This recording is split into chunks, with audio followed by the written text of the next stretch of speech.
আমি এই ছেলেকে বিয়ে করব না। এই ছেলে টিকটক করে, আস্তাগফিরুল্লাহ, নাউজুবিল্লাহ। আমি এই ছেলেকে বিয়ে করব না। এই ছেলেটা নেশা করে।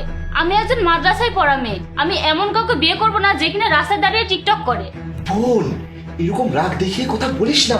আমি জানি তুই 5 ওয়াক্ত নামাজ পড়িস, তুই পরহেজগার একটা মেয়ে, কিন্তু ছেলের অনেক টাকা পয়সা আছে, আর এই টাকা দিয়ে অনেক কিছু করা যাবে।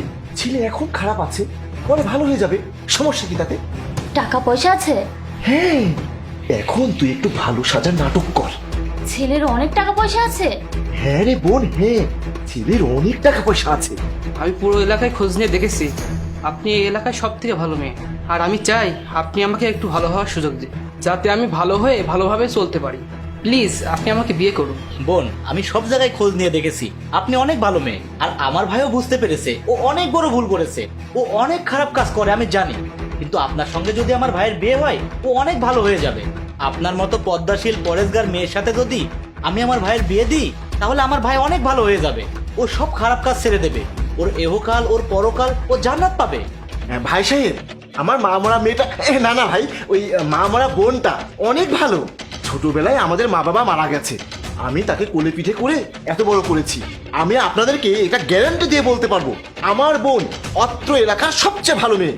আপনার ভাইয়ের সাথে যদি আমার বোনের বিয়ে হয় তাহলে আপনার ভাই অনেক সুখী হবে। আসলে প্রতিটা ছেলেকে ভালো করতেই একটা না একটা মেয়ের অবদান থাকে। আমিও চাই তোমাকে বিয়ে করে তোমার ভুল ত্রুটি ঠিক করে তোমাকে ভালো করে তুলতে। আলহামদুলিল্লাহ ভাই সাহেব, আমার বোন তো বিয়েতে রাজি হয়ে গেছে। আমার এই ফুলের মতো পবিত্র বোনটাকে আপনাদের পছন্দ হয়েছে তো? হ্যাঁ হ্যাঁ, আলহামদুলিল্লাহ, আপনার বোনকে আমাদের অনেক পছন্দ। আমরা তো সব আগে থেকে জেনে শুনেই এসেছি, আর আমার ভাইয়েরও আপনার বোনকে অনেক পছন্দ হয়েছে, সেটা আমি আগেই বুঝতে পেরেছি। ঠিক আছে ভাই সাহেব, আমাদের আর কোনো সমস্যা নেই। কিন্তু একটা কথা বলছিলাম কি, আমার বোনের সাথে আপনার ভাইয়ের বিয়ে দিতে হলে কি আপনাদের কোনো দাবি দাওয়া আছে? আরে কি বলেন ভাইয়া, আমার কোনো দাবি দাবা নেই, আমি আপনার বোনকে বিয়ে করতে পারলেই খুশি। চুপ, তুই কি আমার চেয়ে বেশি বুঝিস?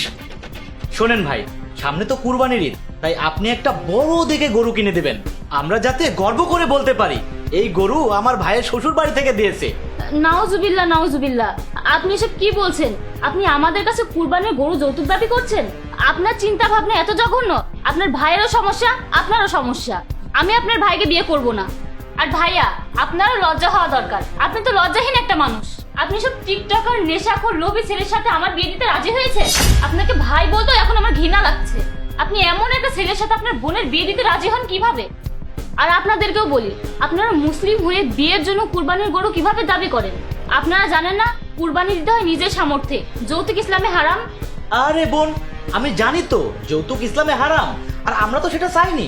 আমরা একটা গরু উপহার চেয়েছি, আপনার ভাই খুশি হয়ে তার বোন জামাইকে একটা গরু উপহার দেবে, এটা খারাপ কিছু না।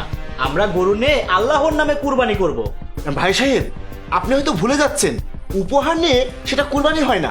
কুরবানি করতে হয় নিজের থেকে, নিজের অর্থে। কারণ আপনার অর্থ আপনার কাছে অনেক প্রিয়, তাই আপনার সেই প্রিয় অর্থকেই কুরবানির জন্য খরচ করতে হবে। হ্যাঁ ভাইয়া, তুমি এসব কথা বলো না তো, আমার কোনো উপহার লাগবে না। উনি ওনার বোনকে আমার সাথে বিয়ে দিচ্ছে, এটাই তো অনেক বড় উপহার। আমি এই মেয়েকে বিয়ে করব, ওকে বিয়ে করে আমি ভালো হতে চাই, আমার আর অন্য কোনো উপহার লাগবে না। এখন কি আপনি আমার সাথে বিয়ে করতে রাজি? আপনি যদি আমার জন্য ভালো হন তাহলে আমি রাজি। আলহামদুলিল্লাহ। ভাইয়া, তুমি আজই আমাদের বিয়ের ব্যবস্থা করো, আমি আজই বিয়ে করব। ঠিক আছে।